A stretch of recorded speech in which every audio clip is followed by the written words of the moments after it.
Et voici venu l'heure de l'actualité africaine et internationale sur Lumière du Monde Télévision. Mesdames et messieurs, bonsoir et merci de nous choisir. Au sommaire de ce journal, nous en savons désormais mieux sur la situation au Burkina Faso.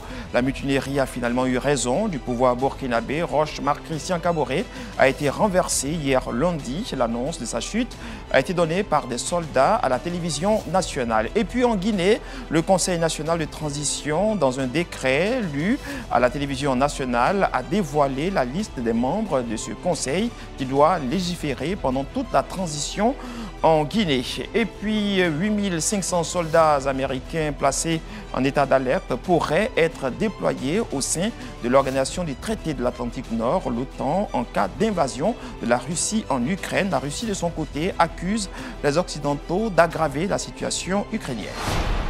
Encore une fois, bienvenue à ce temps d'information sur Lumière du Monde Télévision. Nous le disions, nous en savons désormais mieux sur la situation au Burkina Faso. La mutinerie a finalement eu raison du pouvoir burkinabé. Roch Marc Christian Kaboré a été renversé hier lundi. L'annonce de sa chute a été donnée par des soldats à la télévision nationale. Constitution et Assemblée nationale suspendues. Les frontières du pays restent également fermées. Peuple du Burkina Faso. En apparaissant à la télévision nationale, les militaires clarifient la situation. Il s'agit bien d'un coup d'État. Après les mutineries de dimanche dans plusieurs casernes du pays, l'armée a donc décidé de prendre le pouvoir. Le Burkina serait maintenant dirigé par les putschistes, qui se sont nommés Mouvement patriotique pour la sauvegarde et la restauration. Le MPSR porte à la connaissance de l'opinion nationale et internationale que 1. La Constitution est suspendue. 2. Le gouvernement est dissous. 3. L'Assemblée nationale est dissoute. 4. Les frontières terrestres et aériennes sont fermées. À la tête des putschistes, le lieutenant-colonel Paul-Henri Sandaogo Damiba, au premier rang à gauche, béret rouge sur la tête. Engagé dans la lutte contre le terrorisme, il aurait étudié la criminologie en France. Le président Kaboré, lui, serait retenu en résidence surveillée à Ouagadougou, selon son entourage. Ce matin, des véhicules appartenant à la flotte présidentielle et portant des impacts de balles avaient été retrouvés à quelques centaines de mètres de la résidence du chef de l'État. Le sort du président était alors inconnu et en milieu d'après-midi, ce message a été posté sur son compte Twitter. Notre nation vit des moments difficiles. Nous devons en ce moment précis sauvegarder nos acquis démocratiques.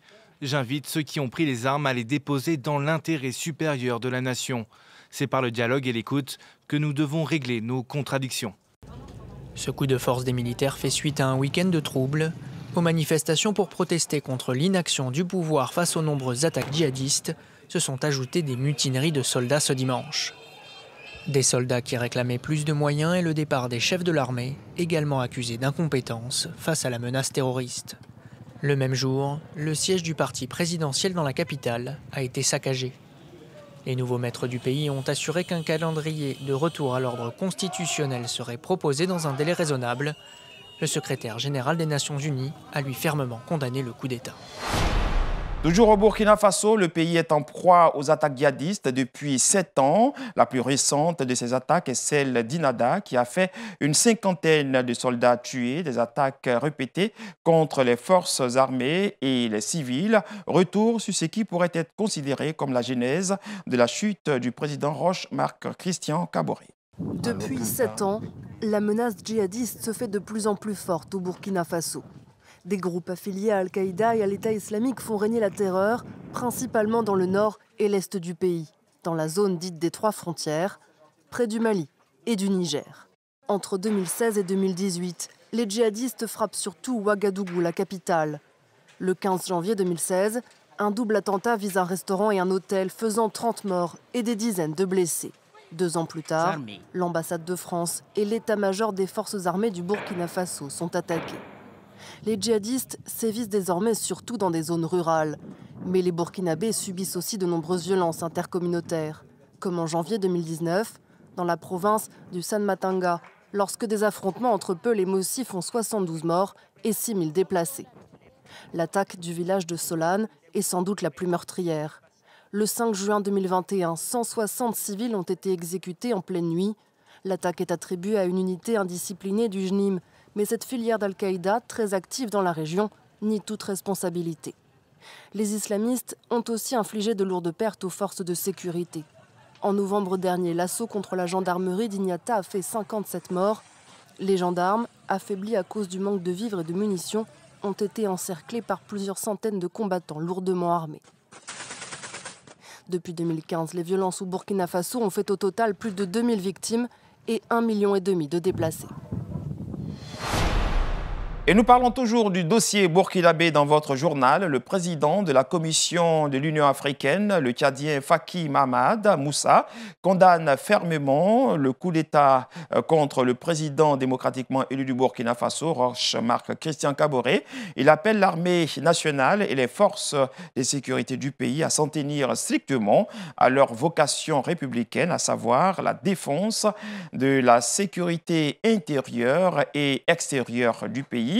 De son côté, la France appelle ses 4000 ressortissants à la plus grande prudence au Burkina Faso. Le secrétaire général des Nations Unies, Antonio Guterres, a condamné fermement dans un communiqué le coup d'État militaire commis au Burkina Faso, appelant ses auteurs à déposer les armes et à protéger l'intégrité physique du président Roch-Marc Christian Kaboré. Toujours au Burkina Faso, le mouvement patriotique pour la sauvegarde et la restauration du pays, qui assure désormais le pouvoir au Burkina Faso, a à sa tête le lieutenant-colonel Paul-Henri Sandaogo Damiba. Qui est donc ce nouvel homme fort du Burkina Faso? On le découvre. Au premier rang à gauche, béret rouge sur la tête, voici Paul-Henri Sandaogo Damiba. Peu connu jusqu'à ce jour, ce sont les seules images dont nous disposons du nouvel homme fort à la tête du coup d'État au Burkina Faso. Âgé de 41 ans, Paul-Henri Sandaogo Damiba est un lieutenant-colonel d'infanterie de l'armée burkinabé. Depuis décembre dernier, il était commandant de la 3e région militaire du pays, en charge de la sécurité dans la capitale Ouagadougou. Il avait été nommé à ce poste par le président déchu Kaboré, tout juste renversé par le putsch. Formé en France, Paul-Henri Sandaogo Damiba est diplômé de l'école militaire de Paris et titulaire d'un Master 2 en sciences criminelles du CNAM, le Conservatoire national des arts et métiers. Il est également l'auteur d'un livre publié en juin, dans lequel il analyse les stratégies antiterroristes au Sahel et leurs limites. En 2015, il aurait déjoué avec d'autres officiers une tentative de coup d'État militaire contre la jeune démocratie burkinabé. Aujourd'hui, il est à la tête des putschistes. En Guinée, on connaît désormais la composition du Conseil national de transition. Dans un décret lu à la télévision nationale, le président de la transition, le colonel Mamadi Doumbouya, a dévoilé la liste des membres de ce conseil qui doit légiférer pendant toute la période de la transition dans le pays. En Guinée, le Conseil national de transition prend forme. Le médecin Danso Kourouma, activiste de la société civile, a été nommé samedi soir président du CNT. 81 membres ont également été nommés par le colonel Mamadi Doumbouya. L'organe législatif de transition devra décider de la date du retour des civils au pouvoir. Il représente toutes les organisations socio-professionnelles du pays ainsi que les partis politiques. Proche de l'ancien Premier ministre Kassori Fofana, le docteur Kourouma est l'un de ceux qui ont fait la promotion du 3e mandat d'Alpha Condé. Après avoir renversé le président guinéen, le colonel Doumbouya, qui s'est fait investir président de transition en octobre 2021, s'est engagé à rendre le pouvoir aux civils. Le CNT participera donc aux négociations sur l'établissement de l'agenda de la transition. Pressé par la communauté internationale pour que des élections s'organisent dans les 6 mois qui ont suivi le coup d'État, les militaires ont indiqué dans une charte de transition signée le 27 septembre que la durée de la transition devait être fixée d'un commun accord entre les forces de la nation et le Comité national du Rassemblement pour le développement. Les Guinéens attendent beaucoup de ce nouvel organe chargé de travailler à l'organisation d'élections démocratiques dans le pays. On écoute justement le peuple guinéen sur cette question.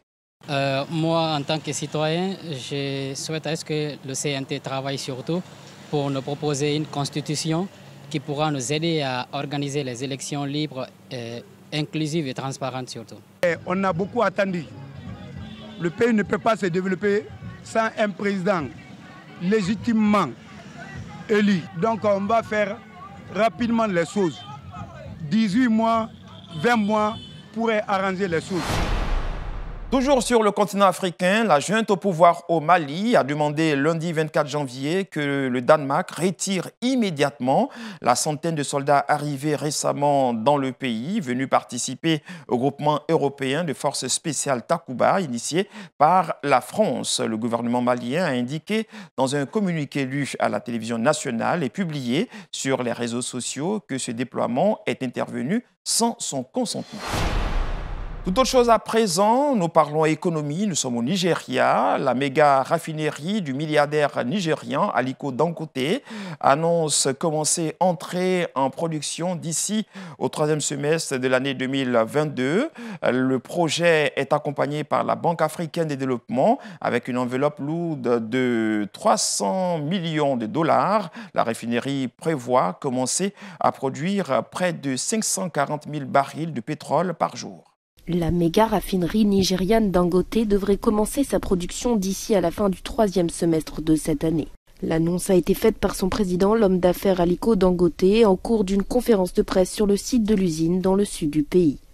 Lors de sa visite, le milliardaire était accompagné du président de la Banque africaine de développement, Akinwumi Adesina.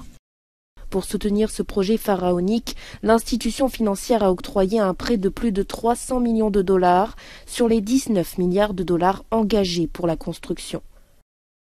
La raffinerie prévoit de commencer à produire près de 540 000 barils de pétrole par jour pour atteindre d'ici 2023 une production quotidienne de 650 000 barils. Selon l'Organisation africaine des pays producteurs de pétrole, cette usine devrait faire baisser la demande d'importation de pétrole sur le continent à 36% contre 43% aujourd'hui. Depuis 2020, sa mise en service a été souvent reportée, accusant des retards sur les travaux avec la pandémie. Avec ce projet, Aliko Dangote, considéré l'homme le plus riche d'Afrique, entend répondre à la demande de carburant du Nigeria et devenir le plus grand producteur d'or noir du continent. Hors du continent africain à présent, la crise ukrainienne sur la table de l'UE, l'organisation européenne refuse d'évacuer les familles de son personnel face à la menace russe, contrairement aux États-Unis d'Amérique qui ont ordonné l'évacuation des familles de leur personnel diplomatique en Ukraine et autorisé les départs volontaires des membres du personnel de l'ambassade américaine à Kiev. Le département d'État américain a aussi appelé les citoyens américains se trouvant en Ukraine à envisager de quitter immédiatement le pays. L'Union européenne ne suivra pas l'exemple des États-Unis en ordonnant aux familles du personnel des ambassades en Ukraine d'évacuer le pays en raison des inquiétudes suscitées par une éventuelle invasion russe. Le chef de la politique étrangère européen, Joseph Borrell, a clairement indiqué qu'un tel geste ne serait pas nécessaire pour l'Union européenne. Après avoir écouté le secrétaire Anthony Blinken, je ne pense pas qu'il soit nécessaire pour nous de prendre des mesures de précaution concernant le nombre de nos employés qui sont permanents en Ukraine. Je pense qu'il y a un accord complet entre nous, entre les États membres, sur le fait que même ces mesures proportionnées ne sont pas nécessaires. Je ne pense pas qu'il y ait quoi que ce soit de nouveau qui puisse augmenter le sentiment de peur d'une attaque immédiate.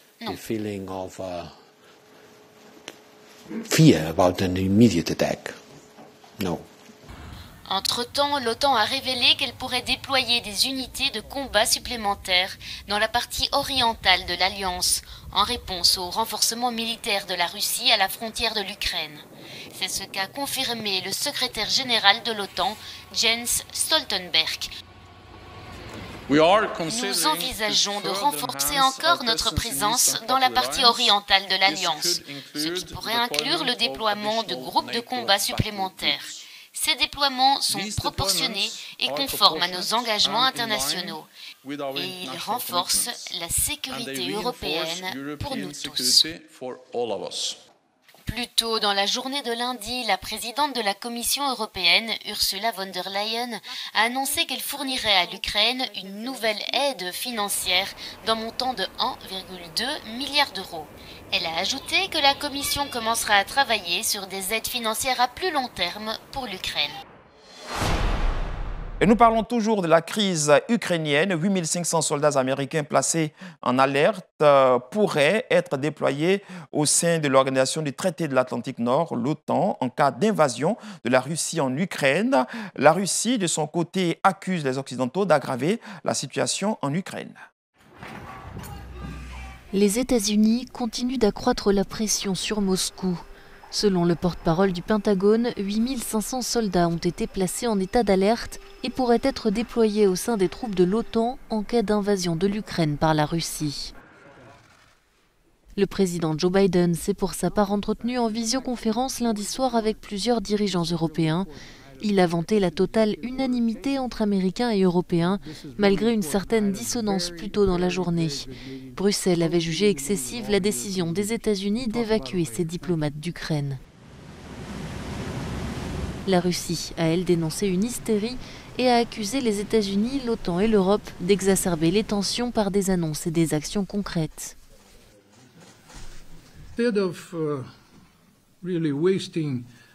Au lieu de gaspiller ses efforts à chercher une réponse à l'invasion inexistante de la Russie, l'Europe ferait mieux de trouver une réponse responsable et mature aux propositions de la Russie sur les garanties de sécurité en Europe.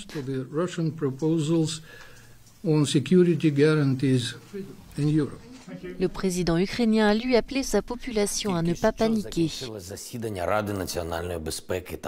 La séance du Conseil national de sécurité et de défense de l'Ukraine vient de se tenir. Les conclusions de cette séance ne sont pas des décisions bruyantes faites pour les médias, mais des conclusions très importantes pour notre société et les citoyens ukrainiens.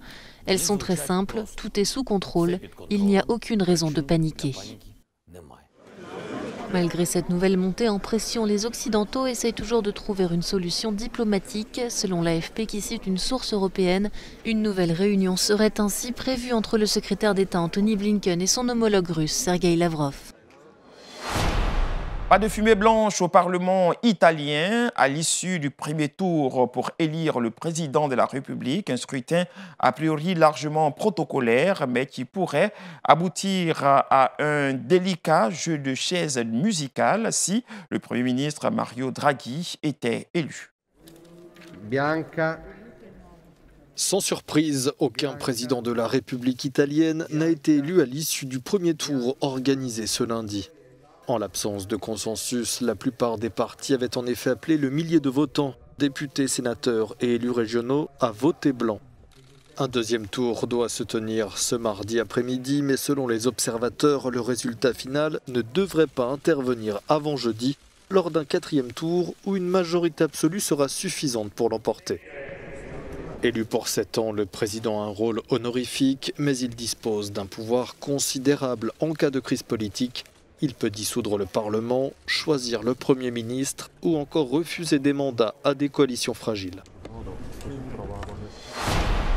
Et nous ouvrons à présent la page sport, la page CAN. La sélection guinéenne quitte la pelouse de la compétition. Elle a été éliminée par la modeste équipe de la Gambie, 1-0. La Gambie, qui est à sa toute première participation à la Coupe d'Afrique des Nations, fait sensation. Une victoire qui vient confirmer que cette CAN est celle de la révélation des petites nations de football sur le continent africain. On écoute la réaction de Kaba Diawara, le sélectionneur guinéen, qui pense qu'il faut désormais regarder vers l'avenir. On a eu beaucoup d'ambition, mais voilà, le football, on sait qu'il y a 3 résultats. Et aujourd'hui, on a eu le plus mauvais, la défaite. Ça fait mal, c'est comme ça, mais voilà, il va falloir maintenant tirer le bilan, aller rendre compte et puis et passer après à la prochaine étape. Écoutons à présent la réaction des supporters guinéens à Conakry après la défaite de leur sélection nationale. On ne s'attendait pas à ça, surtout une petite équipe comme la Gambie comme ça. Bien sûr, il n'y a pas une petite équipe à la Coupe d'Afrique, mais la Gambie, on ne s'attendait pas à ça. Pour nous, la Guinée allait gagner au moins 2-0, vous voyez, on a acheté des costumes, tout ça. 3-5-2, c'est un système où tu dois avoir les latéraux qui doivent monter. Mais on a les latéraux comme les...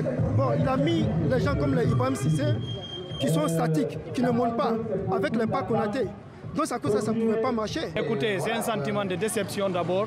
Du côté de l'arbitrage, je vais commencer là-bas.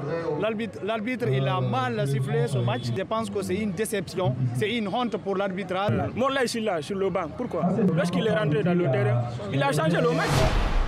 Et nous parlons à présent religion. L'Église évangélique réformée des Suisses et la Fédération suisse des communautés israélites ont renforcé leur détermination à collaborer efficacement sur les questions qui les touchent de près. En effet, leurs présidents respectifs, Rita Femos et Raph Lewin, ont signé une nouvelle convention le 13 janvier dernier. Il a ainsi été décidé que les représentants des deux congrégations se rencontrent dorénavant régulièrement pour traiter des questions de nature théologique, éthique, sociale, culturelle ou politique qui les concerneraient directement.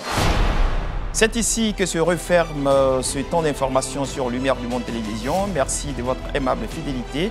Bonsoir et que surtout Dieu vous bénisse.